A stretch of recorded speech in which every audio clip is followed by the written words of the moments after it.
Hello everyone, welcome back to my channel. मी रुद्राणी पाटील आजच्या ओसीच्या व्हिडिओमध्ये तुमच्या सगळ्यांचं स्वागत करते. या व्हिडिओमध्ये आपल्याला फेडरिक विन्स्लो टेलर यांची सायंटिफिक मॅनेजमेंटचे जे काही प्रिन्सिपल्स आहेत किंवा थेरी आहे ती आपल्याला डिस्कस करायची आहे.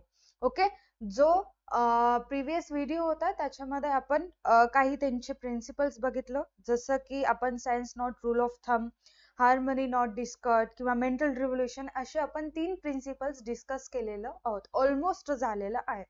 तर या व्हिडिओमध्ये आपण बघणार आहोत जे त्यांचे राहिलेले प्रिन्सिपल्स आहेत, सायंटिफिक मॅनेजमेंट ऑफ प्रिन्सिपल्स आहेत, ते प्रिन्सिपल आपण डिस्कस करू. ओके, फर्स्ट वन इज आजच्या व्हिडिओचा पहिला जो प्रिन्सिपल आहे तो कोऑपरेशन नॉट इंडिव्हिज्युअलिझम. काय आहे? कोऑपरेशन नॉट इंडिव्हिज्युअलिझम म्हणजेच सहकार्य आहे पण व्यक्तिगत स्वार्थ नाही. कोऑपरेशन कर्मचारी म्हणजेच एम्प्लॉई आणि मॅनेजमेंट किंवा मॅनेजर यांच्यामध्ये कोऑपरेशन आहे, पण सहकार्य म्हणजेच व्यक्तिगत स्वार्थ नाही, पर्सनल इंटरेस्ट नाहीये, इंडिव्हिज्युअलिझम नाहीये, व्यक्तिगत स्वार्थ नाही असं या ठिकाणी म्हटलेलं आहे. तर या ठिकाणी काय सांगितलं चेक करू आपण. This principle emphasize on mutual cooperation between workforce, either employees and management. म्हणजेच या तत्वानुसार काय म्हटलेलं आहे? या तत्वानुसार मॅनेजमेंट आणि एम्प्लॉईज यांच्यामध्ये म्युच्युअल कोऑपरेशन असणं गरजेचं आहे. आता म्युच्युअल कोऑपरेशन म्हणजेच काय? परस्पर सहकार्य असणं गरजेचं आहे. सपोज वर्कर किंवा एम्प्लॉईज किंवा मॅनेजरचं अजिबात जमतच नाही, कोऑपरेशनच नाही, सहकार्यच नाही दोघांचं बिझनेस मध्ये, अशा वेळेस बिझनेसला नुकसान होत असतो. म्हणून दोघांचं म्युच्युअल कोऑपरेशन, परस्पर सहकार्य, पर्टिक्युलर एम्प्लॉईचं पर्टिक्युलर मॅनेजरचं सहकार्य असणं खूप गरजेचं आहे. Due to cooperation, trust, team spirit etcetera, internal competition will turn into healthy working environment. आता याचं काय मीनिंग आहे? जर एम्प्लॉईज आणि मॅनेजमेंट किंवा मॅनेजर मध्ये कोऑपरेशन असेल, ट्रस्ट असेल, टीम स्पिरिट असेल, तर अशा वेळेस त्यांच्यातलं असणारं इंटरनल कॉम्पिटिशन म्हणजेच अंतर्गत स्पर्धा जी आहे ती कमी होते, त्याचं रूपांतर निरोगी वातावरणात होत असते. आता अंतर्गत स्पर्धा म्हणजेच काय? दोन कर्मचाऱ्यांमध्ये असणारी स्पर्धा, मी मोठा तू मोठा, मी मोठा तू लहान, मी आज एवढं केलं तू आज एवढं, म्हणजे दोघांचं जसं आपल्या घरामध्ये दोन भावंड असतात त्यांचं कधी कधी जमत नाही, वडील मला चांगलं म्हणावं, आई मला चांगलं म्हणावं किंवा मलाच चांगलं म्हणावं, अशी जी मेंटॅलिटी राहते ती मेंटॅलिटी आपल्या बिझनेसमध्ये एम्प्लॉईजची असते. म्हणून त्यांच्यामध्ये जर कोऑपरेशन असेल, ट्रस्ट असेल, टीम स्पिरिट असेल, तर जे काही इंटरनल कॉम्पिटिशन आहे ते टर्न होते हेल्थी वर्किंग एन्व्हायरमेंट मध्ये, निरोगी वातावरण त्या ठिकाणी तयार होत असते. म्हणजेच इंटरनल कॉम्पिटिशन ना के बराबर होते, राहतच नाही. सगळे एकमनाने काम करतात, सहकार्याने काम करतात, मग त्या ठिकाणी कॉम्पिटिशन कसं काय येईल? आपापसात कॉम्पिटिशन असू नये लागते. आपलं कॉम्पिटिशन दुसऱ्यांसोबत असणं गरजेचं आहे. कधीही लक्षात ठेवा, आपापसातच कॉम्पिटिशन असेल तर आपण पुढे जाऊ शकत नाही. Management should always consider the suggestions given by employees in decision making process. म्हणजेच निर्णय प्रक्रियेमध्ये कर्मचाऱ्यांनी दिलेला सल्ला सुद्धा ऐकून घेणे हे या ठिकाणी गरजेचं आहे. आणि हे आपलं प्रिन्सिपल असंच सांगतंय. काय सांगतंय? ज्यावेळी डिसिजन मेकिंगची प्रोसेस चालू असते किंवा एखादा प्रोजेक्ट आपल्या बिझनेस मध्ये येत असतं, तर आपल्याला काही डिसिजन घ्यायचे असतात. त्या डिसिजन मेकिंग प्रोसेस मध्ये, निर्णय प्रक्रियेमध्ये एम्प्लॉईजला इन्व्हॉल्व करून घेणं, त्यांचे काही सजेशन असतील तर ते सजेशन्स ऐकणं सुद्धा गरजेचं आहे.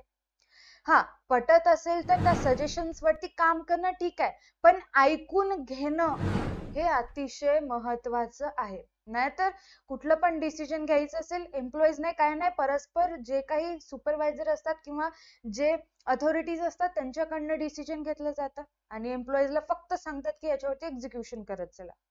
असं असेल तर एम्प्लॉईजला राग येतो, एम्प्लॉईज बरोबर काम करत नाहीत. एम्प्लॉईज कधी चांगलं काम करतात? त्यांना सुद्धा वाटतं की हा मी या आपल्या बिझनेसचा एक पार्ट आहे, माझे सजेशन्स पटो न पटो पण ऐकल्या जातं, हे अतिशय महत्वाचं आहे. मग तेवढंच त्यांना कॉन्फिडन्स येतं, त्यांची एफिशियन्सी वाढते. त्यांची एफिशियन्सी वाढणं म्हणजे आपल्या बिझनेसला प्रॉफिटच होईल, करेक्ट? म्हणून त्यांचे सजेशन सुद्धा ऐकून घ्यावे लागतात. Employees should be treated as integral part of organisation in all respect. आता इंटग्रल पार्ट म्हटलेलं आहे. आता इंटग्रल पार्ट म्हणजे अविभाज्य भाग. जे एम्प्लॉईज असतात ते आपल्या बिझनेसचे इंटग्रल पार्ट असतात, अविभाज्य भाग असतात. आता अविभाज्य भाग म्हणजे काय? कधीच विभाज्य न होणारे, कधीच डिफरंट न होणारे, एकत्रित असणारे म्हणजेच अविभाज्य. सपोज एम्प्लॉईज जर आपल्या बिझनेसचे वेगळे आहेत, विभाज्य आहेत, त्यांचे काही जमतच नाही की एम्प्लॉईज आपल्या बिझनेसमध्ये नाहीच आहेत, तर आपला व्यवसाय चालेल का? अजिबात नाही. म्हणून एम्प्लॉईज आपल्या बिझनेसचे इंटग्रल पार्ट आहेत, अविभाज्य भाग आहेत. ते डिफरंट राहून चालत नाही, त्यांना एकत्रित घेऊन काम करावं लागतं.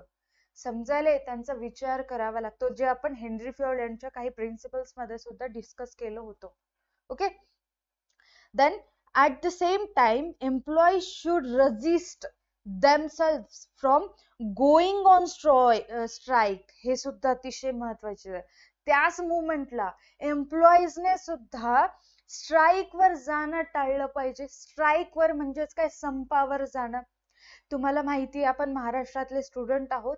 मध्यंतरी काही मला एक्झॅक्टली नाव आठवत नाहीये, 7वा वेतन दर लागू करण्यासाठी किंवा अशाच काही गोष्टी होत्या. त्यामुळे आपले सगळे जे काही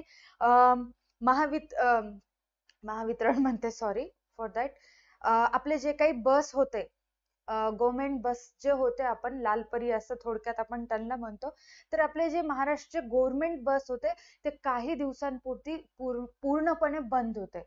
म्हणजेच काय? सगळे ड्रायव्हर, कंडक्टर कुठे गेले होते? स्ट्राईक वरती गेले होते, संपावर गेले होते. ठीक आहे, म्हणजेच ते ज्या पद्धतीने स्ट्राईक वर गेले होते त्या पद्धतीने एम्प्लॉईजने कधीच आपल्या बिझनेसच्या विरुद्ध अशा स्ट्राईक वरती जायचं नाही, संपावर जायचं नाही. हा, जर ज्यावेळेस बिझनेस चुकत असेल त्यावेळेस गेलं तर योग्य, पण बिनकामाच्या अननेसेसरी डिमांड्स घेऊन जर स्ट्राईक वर जात असाल तर ते टाळा, ते करू नका, असं हे प्रिन्सिपल आपल्याला सांगतंय. काय सांगतंय? ज्या पद्धतीने मॅनेजरने एम्प्लॉईच्या सगळ्या गोष्टींचा विचार करावा, ते इंटरव्ह्यू पार्ट आहेत इथपर्यंत विचार करावा, त्याच पद्धतीने एम्प्लॉईजने सुद्धा अननेसेसरी जे डिमांड्स आहेत त्या कमी कराव्या. आणखी वेळोवेळी जे काही स्ट्राईक्स वर जात असतात, संपावर जात असतात, ते कमी करावं. एक तर त्यांची नोकरी जातेच, त्याचबरोबर ते बिझनेसला घेऊन सुद्धा बुडत असतात. ओके, म्हणून हे टाळलं पाहिजे, रेजिस्ट केलं पाहिजे. They should treat each other to pillars of organisation. Manager आणि एम्प्लॉईजला समजलं पाहिजे की आपण आपल्या बिझनेसचे 2 पिलर्स आहोत.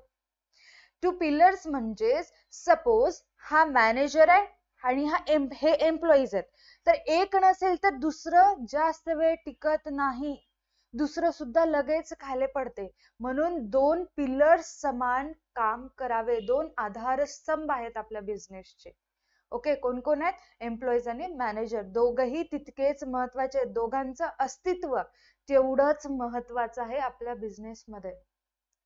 आता नीट एक गोष्ट नीट लक्षात घ्या. हार्मनी नॉट डिस्कॉर्ड किंवा मेंटल रिव्होल्युशन आणि हे कोऑपरेशन नॉट इंडिव्हिज्युअलिझम, हे 3 जे पॉइंट आहेत ते सिमिलर आहेत. तिन्हीचा सार एकच आहे. काय आहे? काही करा बाबा, एम्प्लॉई आणि मॅनेजर यांच्यामध्ये वाद नको, भांडणं नको, ते सहकार्याने कोऑपरेशनने आपल्या बिझनेसमध्ये काम करायला पाहिजे. या तिन्ही पॉइंट मध्ये आपल्याला हेच सांगितलंय. कन्क्लुजन शेवटी एवढंच निघतं. ओके, आता याच्यातले काही पॉइंट्स तुम्हाला लक्षात ठेवायचे आहेत. कोणते कोणते असतील बघा, शॉर्ट मध्ये बघू आपण या पॉइंट बद्दल. Cooperation not individualism. तर first one is mutual cooperation असलं पाहिजे. कोणामध्ये? मॅनेजमेंट आणि एम्प्लॉई मध्ये परस्पर सहकार्य असणं खूप गरजेचं आहे. म्युच्युअल अंडरस्टँडिंग आणि म्युच्युअल कोऑपरेशन तितकंच महत्वाचं आहे. लक्षात ठेवा, दोन्ही सेमच आहेत. Next one is internal competition will turn into healthy working environment. जर आपल्या बिझनेस मधल्या एम्प्लॉईज मध्ये आणि मॅनेजर मध्ये mutual cooperation, trust, team spirit जर असेल, तर जे काही इंटरनल कॉम्पिटिशन आहे ते कशामध्ये त्याचं रूपांतर होतं? त्याचं रूपांतर होतं हेल्थी वर्किंग एन्व्हायरमेंट, म्हणजेच निरोगी वातावरणात निर्माण होत असते, परिवर्तन होत असते. ठीक आहे. Third point is considered employees suggestion. ज्या वेळेस डिसिजन मेकिंग ची प्रोसेस होत असते त्यावेळेस एम्प्लॉईजचे सजेशन कन्सिडर करणं, ऐकून घेणं अतिशय महत्वाचं आहे इन डिसिजन मेकिंग प्रोसेस. हे दोन्ही सेमच झाले सांगितले. Employees are integral part of our organisation in all respect. म्हणजेच आपल्या व्यवसायाचे एम्प्लॉईज हे एक अविभाज्य भाग आहे, कधीच न तुटणारे आहेत, म्हणून त्यांना एकत्रित घेऊन काम करणं गरजेचं आहे. Employees are resist themselves. कशासाठी रजिस्ट करावं लागतात? कोणत्या गोष्टीसाठी टाळाव्या लागतात, रजिस्ट करावं लागतं, प्रतिकार करावं लागतं? तर एक्झाम्पल, गोइंग ऑन स्ट्राइक्स वर जाणं टाळावं लागतं, रेजिस्ट करावं लागतं, या गोष्टींचा प्रतिकार करावा लागतो. And making unnecessary demands from management. व्यवस्थापनाकडून ज्या काही अननेसेसरी डिमांड्स असतात त्या टाळाव्या. अननेसेसरी डिमांड म्हणजे कोणत्या? सपोज आपल्याला बिझनेस रूल्स नुसार त्यांचे जे काही नियम असतात त्यांच्यानुसार आपल्याला सांगितलं असतं की आपल्याला प्रत्येक वीकेंड मध्ये सॅटरडेला, प्रत्येक वीकेंडच्या संडेला किंवा एक वीकेंड मध्ये, एका आठवड्यामध्ये आपल्याला संडेला सुट्टी देण्यात येईल. तर हे जे आपले एम्प्लॉई सगळे एकत्रित येऊन काय म्हणतात? नाही, आम्हाला संडेला तर सुट्टी पाहिजेच, परत आम्हाला सॅटरडेला सुद्धा सुट्टी पाहिजे. जसं इंजिनियर लोकांना असतं त्या पद्धतीने 2 दिवस आम्हाला सुट्ट्या पाहिजे. तर अशा ज्या काही अननेसेसरी डिमांड आहेत, खरंच सॅटरडेला गरजेची आहे का सुट्टी, या सगळ्या गोष्टींचा विचार करून एम्प्लॉईजनी डिमांड केलं पाहिजे. आणि जर खरंच गरजेचं असेल तर मॅनेजमेंटनं सुद्धा लगेच सॅटरडेला त्यांना सुट्टी द्यावी लागते. म्हणजेच जे काही अननेसेसरी डिमांड आहेत त्या डिमांड ऐकून घ्यावा, आधीच नाही टाळाव्या. हा, जर गरजेचे असतील तर मॅनेजमेंटने ऐकून घ्यावं, जर पटत असेल तर ठीक आहे, नसेल तर टाळून टाकाव्या. आणि एम्प्लॉईजने सुद्धा अशा अननेसेसरी डिमांड करू नये. आणखीन एक महत्वाची गोष्ट, एम्प्लॉईज आणि मॅनेजमेंट आपल्या बिझनेसचे 2 पिलर्स असतात, 2 पिलर्स असतात, 2 आधारस्तंभ असतात, असं मानून काम करणं गरजेचं आहे. Okay, clear? Then we going next point, division of responsibilities. आपण हेनरी फ्युएल यांच्या प्रिन्सिपल मध्ये डिव्हिजन ऑफ वर्क बघितलं होतं. आता या ठिकाणी आपण डिव्हिजन ऑफ रिस्पॉन्सिबिलिटीज, जबाबदाऱ्यांचे विभाजन बघणार आहोत. तिथे कामाचे विभाजन, या ठिकाणी जबाबदाऱ्यांचे विभाजन बघू. काय सांगितले या ठिकाणी? Proper division of work should always be accompanied with division of responsibilities between manager and employees. म्हणजेच व्यवस्थापक आणि कर्मचारी यांच्यामध्ये कामाच्या योग्य विभाजनासह जबाबदाऱ्यांचेही योग्य विभाजन होणं गरजेचं असतं. तुम्ही कामाचे विभाजन तर करा, हे काम याच्या स्किल्स नुसार त्याला ते काम, त्याच्या स्किल्स नुसार त्याला ते काम, त्याच्या स्किल्स नुसार त्याला ते काम, तुम्ही कामांचं विभाजन करा. बट FW टेलर काय म्हणतात? कामाच्या विभाजनासह, डिव्हिजन ऑफ वर्क सोबत डिव्हिजन ऑफ रिस्पॉन्सिबिलिटी पण असली पाहिजे, जबाबदाऱ्या सुद्धा वाटून दिल्या पाहिजेत. आता कशा पद्धतीने ते पुढे सांगितलेलं आहे लगेच. Major planning is done by the top and middle level management authorities. आता कशा पद्धतीने रिस्पॉन्सिबिलिटीज डिवाइड करायच्या? तर ज्या काही मेजर प्लॅनिंग असतात ते major planning top and middle level मॅनेजमेंटच्या अथॉरिटीज कडनं, अधिकाऱ्यांकडनं केलं जातं. त्यांची जबाबदारी काय? जे काही प्लॅनिंग असेल, टॉप अँड मिडल लेवलचे मॅनेजमेंटचे अथॉरिटी जे असतात, अधिकारी जे असतात ते प्लॅनिंग करतात. तर वेअरएज त्याचप्रमाणे employees are concentrating on its execution. जे आपल्या टॉप अँड मिडल लेवल मॅनेजमेंटच्या अथॉरिटीजना प्लॅनिंग केलेलं आहे त्या प्लॅनिंगचं एक्झिक्युशन करण्यावरती एम्प्लॉईज कॉन्सन्ट्रेट करावं लागतं. समजायले रिस्पॉन्सिबिलिटीज कशा पद्धतीने डिवाइड केलेल्या आहेत?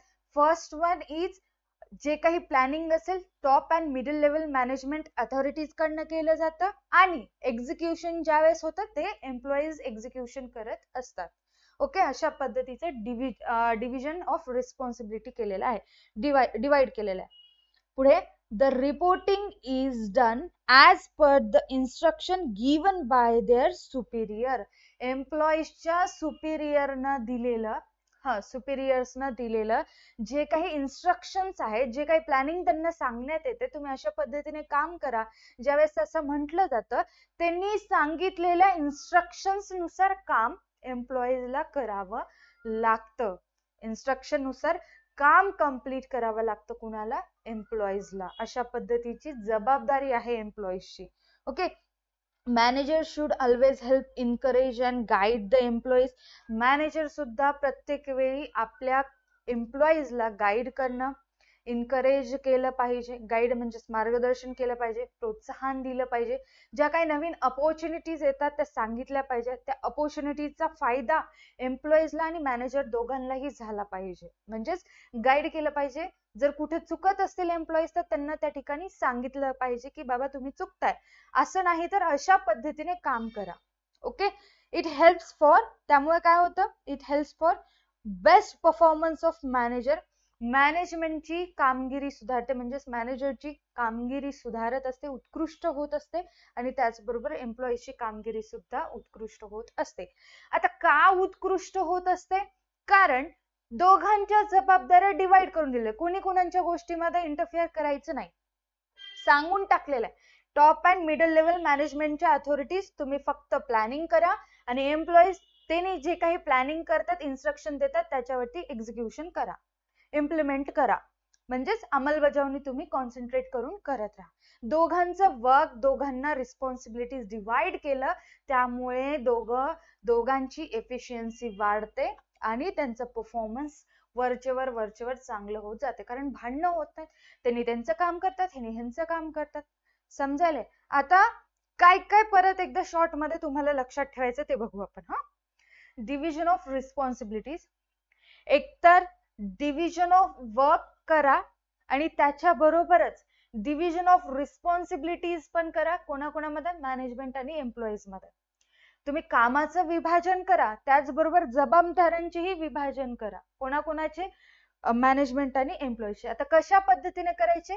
तर top level and middle level authorities major planning करणार आणि जे काही लोअर लेवल वरती आपले एम्प्लॉईज असतात ते काय करणार? त्यांनी केलेल्या प्लॅनिंगचं एक्झिक्युशन करणार किंवा इम्प्लिमेंटेशन करणार. ओके, क्लिअर आहे? हे रिस्पॉन्सिबिलिटीज अशा पद्धतीने डिवाइड केलेले आहेत दोन पार्ट मध्ये. Okay, reporting is done, instruction given by superior. एम्प्लॉईजनी त्यांचं काम सुपिरियरनं दिलेल्या इन्स्ट्रक्शन नुसार कंप्लीट करणं गरजेचं आहे. Next, manager helps to encourage and guide to employees. म्हणजे मॅनेजरने सुद्धा कधी कधी प्रोत्साहन आणि मार्गदर्शन करावं लागतं कुणाला? आपल्या एम्प्लॉईजला. अँड लास्ट पॉइंट लक्षात ठेवायचा, helps for best manager and employees. तर वेळोवेळी इनकरेज अँड गाईड केल्यामुळे एम्प्लॉईजला काय होते? तर मॅनेजरचं परफॉर्मन्स बेस्ट होते. आय थिंक परफॉर्मन्स या ठिकाणी एक वर्ड राहिलेलं आहे, ते मी तुम्हाला ऍड करून देईल नोट्स मध्ये, बिग बुल बॅच मध्ये. ओके, परफॉर्मन्स मॅनेजरचं बेस्ट होतंय आणि त्याचबरोबर एम्प्लॉईजचं सुद्धा परफॉर्मन्स बेस्ट होत असते, दोघांनाही फायदा होत असतो. क्लिअर आहे? Done. Next and last principle, FW टेलरचं लास्ट प्रिन्सिपल आपण बघतोय. काय आहे? Development of employer and employees for greater efficiency and maximum prosperity.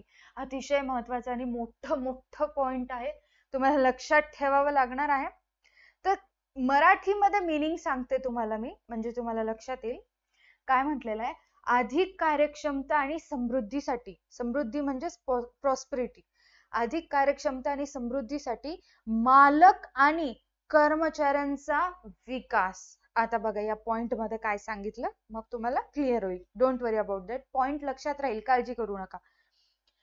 Best performance of any organisation always depends on the skills and capabilities of its employees to a great extent. Meaning काय सांगितलेलं आहे?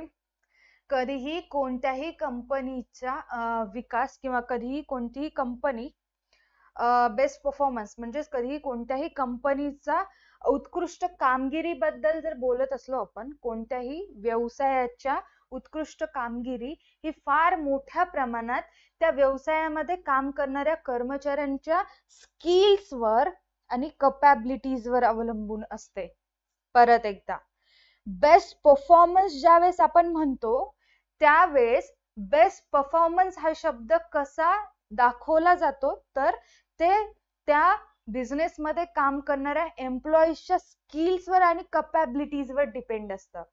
Suppose आपल्या बिझनेसमध्ये आपले employee स्किल्सफुली आणि त्यांचे capabilities, त्यांचे skills खूप जास्त आहे, त्यांची कपॅबिलिटी पण खूप जास्त आहे आणि ते काम पण चांगल्या पद्धतीने करताय, त्यावेळेस आपण म्हणू शकतो आपल्या बिझनेसचं बेस्ट परफॉर्मन्स. म्हणून कोणताही बिझनेस असू दे, त्या कोणत्याही बिझनेसचं बेस्ट परफॉर्मन्स म्हणजे त्या बिझनेसमध्ये काम करणाऱ्या एम्प्लॉईजचे स्किल्स आणि कपॅबिलिटीज असतं. लक्षात ठेवा, बेस्ट परफॉर्मन्स म्हणलं का नाही, एम्प्लॉईजचे स्किल्स आणि कपॅबिलिटीज लक्षात ठेवा. ते तिथे काम करतात, त्यांच्या कौशल्यावर आणि त्यांच्या क्षमतांवर अवलंबून असते. कधी पण लक्षात ठेवा, खूप सोपं आहे त्याचा मीनिंग.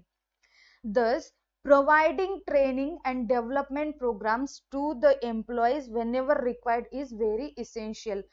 गरजेप्रमाणे कर्मचाऱ्यांना प्रशिक्षण आणि विकास कार्यक्रम राबवून देणे हे अत्यावश्यक आहे. जर आपल्या बिझनेसमध्ये आपल्या एम्प्लॉईजची एफिशियन्सी वाढवायची असेल, मॅक्झिमम एफिशियन्सी गेन करायची असेल किंवा मॅक्झिमम प्रॉस्पेरिटी पाहिजे असेल, तर अशा वेळेस आपल्याला त्यांना ट्रेनिंग देणं सुद्धा खूप आवश्यक असतं. त्यांच्यासाठी training and development programmes arrange करणं खूप आवश्यक असतं. आता एखादी नवीन प्रोजेक्ट आपल्या बिझनेसमध्ये आला, सपोज गृहीत धरा, अज्युम करा, एखादा नवीन प्रोजेक्ट आपल्या बिझनेसमध्ये आला, तर एम्प्लॉईजला त्या प्रोजेक्ट वरती कसं काम करायचं याच्यावरती ट्रेनिंग दिली पाहिजे, यासाठी ट्रेनिंग दिली पाहिजे. जर ट्रेनिंग दिलं तर त्यांचं डेव्हलपमेंट होतं, म्हणजे त्यांना आयडिया येते की हा हे प्रोजेक्ट आहे, अशा अशा पद्धतीने काम करायचं, हे आम्हाला ट्रेनिंगद्वारे समजलं. म्हणून ट्रेनिंग हे अतिशय महत्वाचं आहे. ज्यावेळेस आपण ट्रेनिंग देऊ त्यांना समजणार आणि ते चांगल्या पद्धतीने काम करणार. समजायलंय? कुठलाही नवीन प्रोजेक्ट येऊ दे, नवीन काम येऊ दे, आपल्या एम्प्लॉईजला लगेच आपण म्हणतो ना, जन्मताच बाळाला सगळ्या गोष्टी येत नाही, हळूहळू ते शिकत असतं. मग एम्प्लॉई सुद्धा असंच असतात. प्रत्येक गोष्ट त्यांना येतेच असं नसतं, काही गोष्टी त्यांना शिकवाव्या लागतात, त्यांना ट्रेनिंग द्यावं लागतं. मग तुम्ही असेच ट्रेनिंग द्या, जेव्हा गरज पडली तुम्ही असेच ट्रेनिंग द्या त्यांना, असं सांगितलेलं आहे. It ultimately affects the profitability of the organization. तर तुम्ही तुमच्या एम्प्लॉईजला अशीच ट्रेनिंग जर देत गेला, ज्यावेळेस त्यांना गरज होती त्यावेळेस तुम्ही ट्रेनिंग देत गेला, त्यामुळे काय होते, व्यवसायाच्या नफ्यात वाढ होत असते, नफा वाढत असते, प्रॉफिटेबिलिटी म्हणजेच नफ्यामध्ये वाढ होत असते.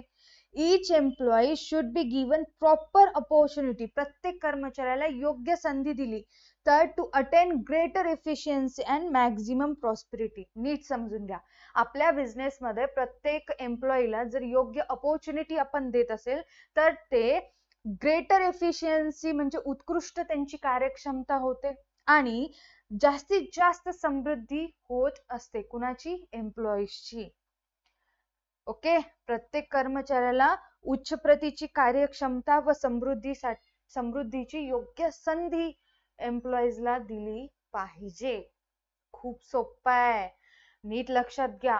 कोणती पण गोष्ट पोटातून बाळ बाहेर आल्याबरोबर शिकत नाही. परत एकदा सांगते, प्रत्येक गोष्टी शिकवाव्या लागतात, त्या आजूबाजूचं एन्व्हायरमेंट पाहून ते शिकत सुद्धा असतात. मग त्याच पद्धतीने एम्प्लॉईजला कोणती पण गोष्ट येतेच असं नसते. काही जणांना येतं, पण त्यांना एक्सपर्ट जर बनवायचं असेल तर आपल्याला त्या ठिकाणी ट्रेनिंग अँड डेव्हलपमेंट प्रोग्राम त्यांच्यासाठी अरेंज करावं लागतं. त्यामुळे काय होतं, ते त्या ठिकाणी शिकतात, एक्सपर्ट बनतात, प्रो बनतात आणि ते सगळं आपल्या कामामध्ये त्यांचं एक्सपर्टपणा दाखवत असतात. त्यांची एक्सपर्टीज आपल्या कामामध्ये दाखवत असतात. त्यांच्या एक्सपर्टपणामुळे ते जे एक्सपर्टीज आपल्या कामामध्ये दाखवतात त्यामुळे बिझनेसला जर प्रॉफिट झाला तर त्यांची एफिशियन्सी वाढणार आणि मॅक्झिमम प्रॉस्पेरिटी सुद्धा होणार. ठीक आहे, प्रॉस्पेरिटी पण वाढणार आणि एफिशियन्सी पण वाढणार. पॉइंट आपल्याला तेच सांगण्याचा प्रयत्न करताय. या पॉइंट मध्येच या सगळ्या पॅराचा मीनिंग सांगितलेला आहे. हेडलाईनच सगळं काही बोलून गेलेलं. Okay, done. आय होप तुम्हाला सगळे पॉइंट्स क्लिअर झाले असतील. जर तुम्हाला या 3 पॉइंट पैकी एकाही पॉइंट मध्ये काही डाऊट असेल तर डाऊट नक्की कमेंट सेक्शन मध्ये कमेंट करायचे. त्याचबरोबर तुम्हाला हा व्हिडिओ कसा वाटला थोडं तर रिस्पॉन्स करत चला, म्हणजे मला पण आयडिया येईल हा बरोबर ट्रॅक वरती आहोत आपण असं समजेल. व्हिडिओला लाईक करायचे, चॅनलला सबस्क्राईब करायचे. त्याचबरोबर DA2 अकॅडमीचे ऍप्लिकेशन डाउनलोड करून बिग बुल बॅच सुद्धा परचेस करायची आहे.